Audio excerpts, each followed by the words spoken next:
Hello everybody, welcome to Crafty Soup. My name is Misty. I am here with another Makes video where once a month I am inspired by inspiration as part of the design team over at the Counterfeit Kit Challenge, and then I create my own embellishments. This time I've got 4 ideas for you. 3 of them are more directly out of the inspiration, and one is just something extra based on a little bit of the inspiration. So let's go ahead and dive into these 4 ideas. Let's start with faux metal. Recently I did a very different idea on faux metal. This one's going to be a lot simpler, and it just involves whatever item you want to alter plus a metallic Sharpie. You could use alcohol inks instead of Sharpies or Copic markers, but I really like the metallic Sharpies for doing this because they have a nice shine to them, and we're gonna zhuzh them up a little bit more at the end. I am altering up these photo corners because that was part of the inspiration in the kit this time around at the CKC group. And if you don't know what that group is, I will leave you links down to our totally free group for scrapbooky inspiration. All right, these are just regular paper photo corners, and I bought a package that included black and white. You could use the Sharpie over either the black or the white and get really similar looks. You can alter up other items like die cuts. Say you had the die cut of a car that you wanted to make look metallic. You can do that with this idea. I am adding a little bit more detail because these photo corners have embossed or debossed areas to give them more detail, and I'm emphasizing that with 2 kinds of pins. So just decorate them up however you want.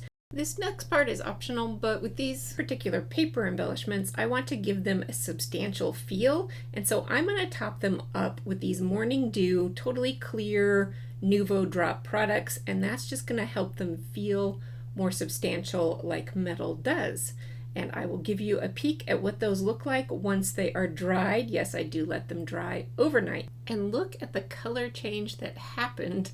I was really surprised by this, so test your materials first. Next up, we're going to play with vellum, which is one of my favorite materials. When I saw these inspiration tickets, I knew I wanted to reproduce those for sure. In fact, I've had this die in my set for quite some time and I haven't actually used it. So I'm going to break it out today. The first thing we're going to do is cut our vellum down to almost the size of the die because we are going to color this vellum, and I don't want to waste my time coloring too much excess vellum that I won't end up using. I'm going to pull out a scratch piece of paper, and then on one side of the vellum, it doesn't particularly matter on the vellum I have, and most vellums it shouldn't matter, but test yours out first just in case. I'm just using regular water-based markers. I'm going to run the side edge of my marker across the vellum. You'll notice it's a little bit streaky at this point, and there's nothing to completely 100% make that streak go away, but if you make a final pass from one straight end to the other, and keep your passes going even and smoothly down, that will help smooth things out, and it will smooth out just a little bit more as it dries. Speaking of drying, because markers contain a certain amount of water, the moisture in the markers will cause the vellum to curl. This shouldn't hurt anything, and if you wait till the end of the video, I show you how fun it is to watch these things dry. In the meantime, I am using a Copic marker to do another one, and because Copic markers are solvent-based, they don't have as much water in them, they won't cause the same curling, but set it aside to dry anyway because they do take just a minute to dry on these surfaces. And then you can go ahead and die cut as you like. These tickets are pretty fun as is, and in fact when you die cut vellum, certain parts of the grain of the vellum will become more opaque and you can see it show up like on these stitch details up and down. You can see how it didn't do that crosswise, but it did do it up and down. So try your dies in different directions and see if you get slightly different looks. Now, like I said, these could be just left as is, but I am going to zhuzh them up just a little bit. The first thing I'm doing is using a black pen, a white gel pen, and then just the water-based markers that I used to color them to begin with to decorate the stitching lines. And just a bit of caution, I did try another pen that did not work, so test on scraps before you start on your project. I thought this pen would be fine, and it was not. So here's a quick look at that detail for you before we move on to some other ideas. Another way to decorate vellum is to stamp on it. Now these tickets are pretty small, so coming up with small stamps could be a challenge. I do have this phrase roller stamp that works and it has little words on it. Now the ink that you use to stamp on vellum can matter. The first ink I used, I forgot that it needs to be heat set, and so it did smear on me. If you don't want to worry about that, use something that's permanent like stays on ink, and then you won't have a problem. I was able to just clean my ink off with a Q-tip and some alcohol, and then I restamped it and it looks gorgeous.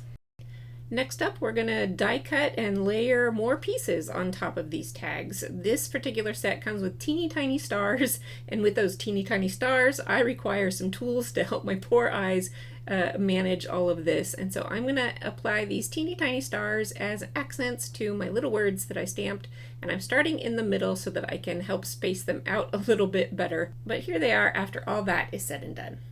Okay, I have kind of two more ideas for you using a two-way glue. I like the Quickie glue pen, which has this ballpoint pen style, but it's glue and it dries slightly tacky.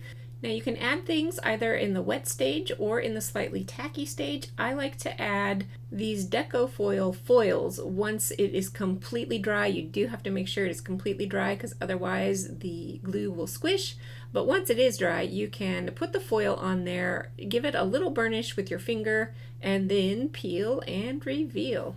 And because this glue is in a typical ballpoint pen style, you can doodle to your heart's content to get a myriad of designs.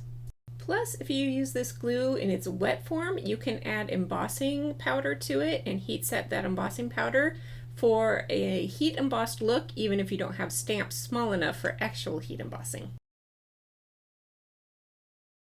Okay, I could talk about vellum all day, but we do need to move on to something else, and I'm going to talk about wax seals. Don't let me scare you off. Don't click away if you're not interested in wax seals. I know it does require some specialty tools and materials. However, I do have a video up on making faux wax seals using a hot glue gun. So if that's more your speed, go ahead and check out the links. Some of these ideas for decorating the seals will still pertain to the hot glue version, so stick around for the rest of the ideas. In the meantime, I've prepped my hot wax furnace, which is this heater unit, and the spoon, which is holding the wax as it melts. And I just want to get out the old color so that I can use a new color. You can buy extra spoons to work with different colors without having to do this cleanup, but I only have the one. I went ahead and melted 3 or 4 wax beads, and I am working on heat resistant surfaces because this one does use a tea light to heat, and that can make everything around it get hot. So glass mat and especially silicone mats are great for working on, and they will help release your wax seals once they are done. I have 2 different styles of wax seals, which we'll talk a little bit more later. But I'm going to make several different versions to go with my scrapbooking kit this month, and if you haven't seen my kit build, I will link you up to that as well. So if you've never done wax seals before, it's a pretty simple process. You just wait for your wax to melt completely, kind of give your spoon a twirl as you pour it out, and then place your wax seal on there. Give it a little bit of wiggle to give it a bit of an even border around the edges. Wait for it to dry completely, or cool completely actually, and then pop it loose. The silicone really helps things pop loose, and if it's not popping loose right away, like it is the case here, that means it's not quite cool enough. So just put it aside and be patient. All right, this is where I wanted to talk about different kinds of wax seals. I have 2 versions. One of them, and this is the most common, the whole seal part unscrews from the handle part, so theoretically you can buy these separately and only own 1 or maybe 2 handles. However, most craft suppliers sell them as a set, and so you will end up with multiple handles. And honestly, that's kind of one of my pet peeves, so I don't have a lot of wax seals right now because I've been stubborn about paying for things that I don't need, like extra handles. At any rate, if you melt enough wax in your spoon, I can do enough for 2 seals, then having a couple of handles can be handy. Now here's a look at that other style of wax seal. It has a disc that has a little ring around it that screws and holds it in place, and that gives you just a slightly different look. All right, here is one troubleshooting tip. If you have swirled your spoon and you've gotten a spider web of wax off to the side, you can just gently scrape it off with a tool. I use a craft knife. You could use the edge of scissors, and always resave any leftover wax because you can remelt it and reuse it over and over again. Once you have all your wax seals done, you can decorate them. The most popular way to do that is to use a Sharpie marker on them. I am trying out my Posca paint pen for the first time. This paint pen I didn't expect to work on the wax because I've been having trouble with it, but it worked just fine. I have a very small nib on mine, which was not ideal. However, I think I want to invest in a pen with a larger nib so that I can do more techniques with it. At any rate, here is a look at what that one looks like. Posca is an acrylic product and it comes in lots of different colors, so if you're interested in those, I can link you up below, as I will link you up to any of the supplies I mention. And if you decide to use my affiliate links, I want to say thank you because that earns me just a little bit of money to help pay the bills to keep this channel running. Alright, I have used the edge of my Sharpie marker to decorate up some of these images that helps them pop off the wax. I did try this with a Copic marker, and even though they're both solvent/alcohol based, they did not work the same.